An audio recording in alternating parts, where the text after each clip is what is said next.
कल्पना कीजिए एक ऐसा फाइटर जेट जो दुश्मनों के छक्के छुड़ा सकता है, जिसकी रफ्तार आवाज से भी तेज हो, जिसकी गिनती दुनिया के सबसे ताकतवर फाइटर जेट्स में की जाती है। अब वो भारत आने वाला है, भारत के एरो इंडिया शो में हिस्सा लेने के लिए।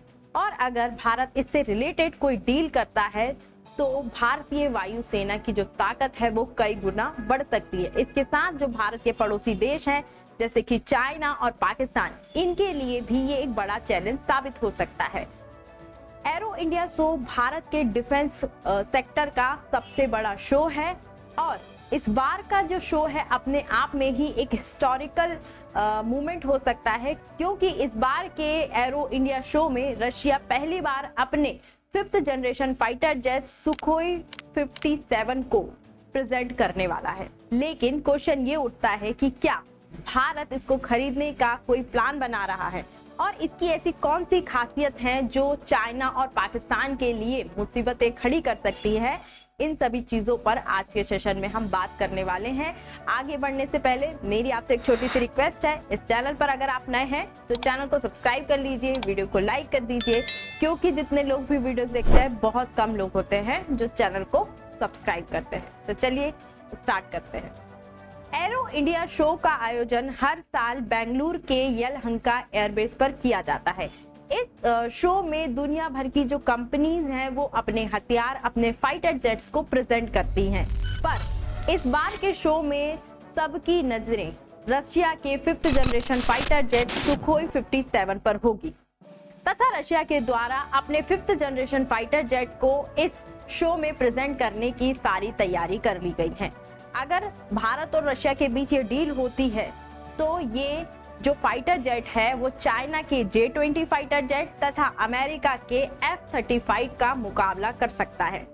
और अगर इस फाइटर जेट की हम विशेषताओं की बात करें तो सबसे इम्पोर्टेंट एबिलिटी है इसकी स्टील्थ टेक्नोलॉजी। ये जो फाइटर जेट है वो दुश्मन के रडार से छुपने में माहिर है, दुश्मन के रडार में ये कैप्चर नहीं होता है। सेकंड, ये fighter jet super cruise ability भी रखता है।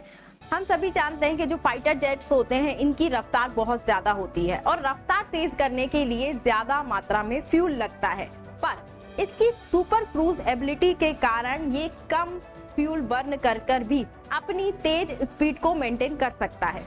रशिया के इस 5th जनरेशन फाइटर जेट में एडवांस एवियोनिक्स और AI टेक्नोलॉजी का यूज किया गया है, मतलब कि ये डिसीजन मेक कर सकता है। युद्ध क्षेत्र में कैसी सिचुएशन है, दुश्मन कहां पर है, उसकी पोजीशन कैसी है, उसके हिसाब से अपना डिसीजन लेना, दुश्मन की पहचान करना तथा किस हथियार से उस पर हमला करना है, ये सारे डिसीजन ये ले सकता है। ये जो फाइटर जेट है वो हाई मैन्यूवरेबल फाइटर जेट है, मतलब कि ये हवा में एक स्थान से दूसरे स्थान पर तेजी से मूव कर सकता है, तेजी से अपनी जो पोजीशन है मिसाइल अटैक से बचने के लिए बदल सकता है, जिससे डॉग फाइट यानी कि हवाई लड़ाई में एक एडवांटेज मिल जाता है। पर अगर हम ये बात करें कि भारत को इस 5th generation fighter jet, Russia के 5th generation fighter jet Sukhoi 57 की क्या आवश्यकता है, क्या जरूरत है हमें, तो अगर हम वर्तमान सिनेरियो की बात करें तो जो भारत के पड़ोसी हैं जैसे कि चाइना और पाकिस्तान, चाइना के पास already 5th generation fighter jet है J-20 और चाइना ने अपने इस 5th जनरेशन फाइटर जेट को भारत की सीमा के पास तैनात करके भी रखा है, जिस पर मैंने एक डिटेल वीडियो भी बनाई है। अगर आपने वो वीडियो नहीं देखी है तो लिंक डिस्क्रिप्शन में मिल जाएगी, वो वीडियो को भी जाकर आप देख सकते हैं कि कहां पर चाइना ने अपने 5th जनरेशन के जो फाइटर जेट हैं भारतीय सीमा के पास तैनात करके रखे हैं। रिसेंटली चाइना ने अपने 6th जनरेशन के फाइटर जेट्स की टेस्टिंग भी की है, इस पर भी मैंने एक डिटेल वीडियो बनाई है। अगर हम पाकिस्तान की बात करें तो जो पाकिस्तान है वो चाइना और तुर्की से 5th जनरेशन के फाइटर जेट खरीदने की योजना बना रहा है। तो यहाँ पर हम देखते हैं कि हमारे जो पड़ोसी देश हैं जिनसे हमारा विवाद चलता रहता है, चाइना और पाकिस्तान, ये न्यू टेक्नोलॉजी, नए पीढ़ी के जो फाइटर जेट हैं 6th या 5th जनरेशन की ओर मूव कर रहे हैं, जिससे भारत, चाइना और पाकिस्तान के बीच जो पावर का बैलेंस है वो बिगड़ता है। इसीलिए हमें भी एक 5th जनरेशन फाइटर जेट की आवश्यकता है। भारत ऑलरेडी अपने स्वदेशी 5th जनरेशन के फाइटर जेट को डेवलप करने के लिए वर्क कर रहा है, जिसके लिए एक प्रोजेक्ट भी चलाया जा रहा है जिसे एडवांस मीडियम कॉम्बैट एयरक्राफ्ट नाम दिया गया है। पर इस प्रोजेक्ट के हिसाब से फिफ्थ जनरेशन के फाइटर जेट को बनने में, भारतीय फिफ्थ जनरेशन के फाइटर जेट को बनने में लगभग 10 साल का समय लग सकता है और हमें फिफ्थ जनरेशन के फाइटर जेट की आवश्यकता आज है, अभी है, ताकि हम चाइना और पाकिस्तान की जो चालबाजी है उनका मुकाबला कर पाए। ये पहली बार नहीं है जब भारत और रशिया के बीच इस फाइटर जेट को लेकर किसी डील के होने की संभावना है।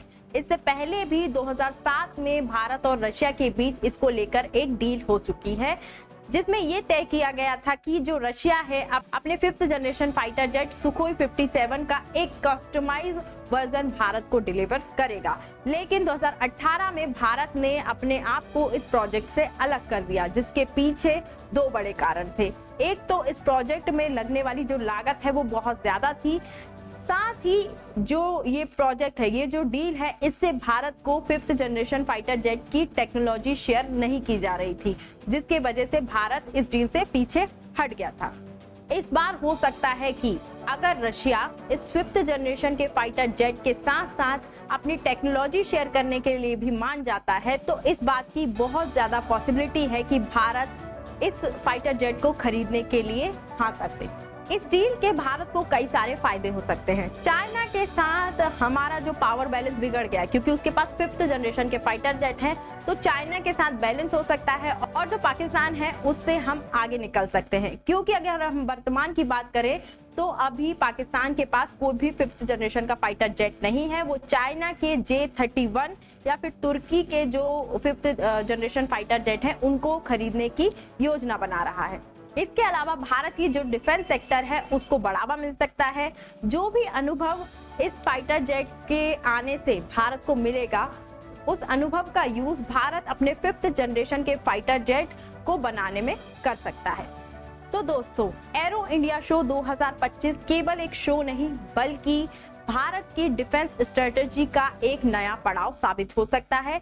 और अगर ये डील होती है तो भारतीय वायुसेना की ताकत बढ़ जाएगी, साथ ही हमारे जो पड़ोसी देश हैं उनको एक क्लियर कट मैसेज मिल जाएगा कि अगर वो अपने वायुसेना को ताकतवर बना सकते हैं तो भारत भी अपनी वायुसेना को ताकतवर बनाने के लिए पूरी तरह सक्षम है। आपकी क्या राय है? क्या भारत को ये डील करनी चाहिए या फिर अपने स्वदेशी फिफ्थ जनरेशन फाइटर जेट के डेवलपमेंट पर ज्यादा फोकस करना चाहिए? हमें अपनी राय कमेंट में लिखकर जरूर बताएं। आज के सेशन में इतना ही। आई होप आपको ये वीडियो अच्छी लगी होगी। वीडियो अच्छी लगी है तो चैनल को सब्सक्राइब कर लीजिए, वीडियो को लाइक कर दीजिए और अधिक जानकारी के लिए टेलीग्राम ग्रुप और व्हाट्सएप ग्रुप से जुड़ सकते हैं। तब तक के लिए जय हिंद, जय भारत, थैंक यू।